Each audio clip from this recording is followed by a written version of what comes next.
હારનો ફેસલો અત્યારે 11 વાગ્યાનો સમય થયો છે અને બંને ગઠબંધનની વાત કરવામાં આવે તો એનડીએ 186 અને મહાગઠબંધન 54 એટલે લગભગ 2.5 ગણા જેટલું વધુ ચાલી રહ્યું છે, આગળ ચાલી રહ્યું છે એનડીએ. બિગ વોલ પર બ્રેકિંગ પ્લે કરીશું, જે લેટેસ્ટ અપડેટ છે ઇલેક્શન કમિશનની વેબસાઇટ પર એ આંકડા આપને બતાવવાનો પ્રયત્ન કરીશું. હાલ બિહારમાં ફરી એકવાર એનડીએની સરકાર રચાશે, કારણ કે જે ડિફરન્સ છે એ 19-20 નથી, એ 1 અને 20નો છે, ખૂબ મોટો ગાળો છે. એટલે હવે લગભગ આમાં બદલાવ સીટોનો થઈ શકે, પરંતુ એનડીએની સરકાર બની રહી છે તેવું 11 વાગ્યાની આસપાસ અત્યારે લાગી રહ્યું છે.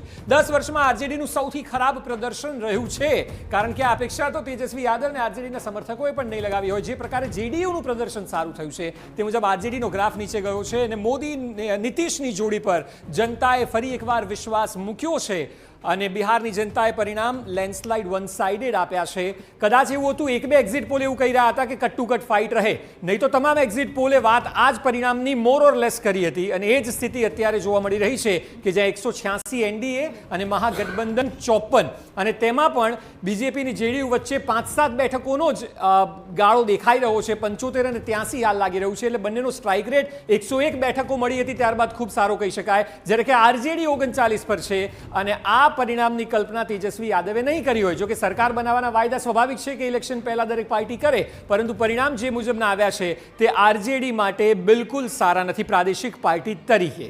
તો અહીં સૌથી મોટી પાર્ટી બીજેપી જોવામાં આવી રહી છે બિહારમાં, અને ખાસ કરીને એક નોંધનીય વાત એ છે કે 50%નો વધારો જોવા મળી રહ્યો છે બીજેપીની સીટમાં. લાસ્ટ ટર્મની ચૂંટણીનું જે ઇલેક્શન હતું તેના કરતાં અત્યારે 50% વધુ બેઠકો છે. ગ્રાફિક્સના માધ્યમે સમજીએ કે અત્યારે કેટલી બેઠકો પર એનડીએ આગળ ચાલી રહી છે. 186 બેઠકો પર એનડીએ આગળ છે અને સાથે જ મહાગઠબંધનની વાત કરીએ તો 54 બેઠકો, અને અત્યારે જન સુરાજ પાર્ટીની એક પણ બેઠકો પર આગળ નથી અને અન્યને 3 બેઠકો પર તેઓ આગળ ચાલી રહ્યા છે. તો અહીં સ્પષ્ટ બહુમતી તરફ એનડીએ આગળ જઈ રહ્યું છે.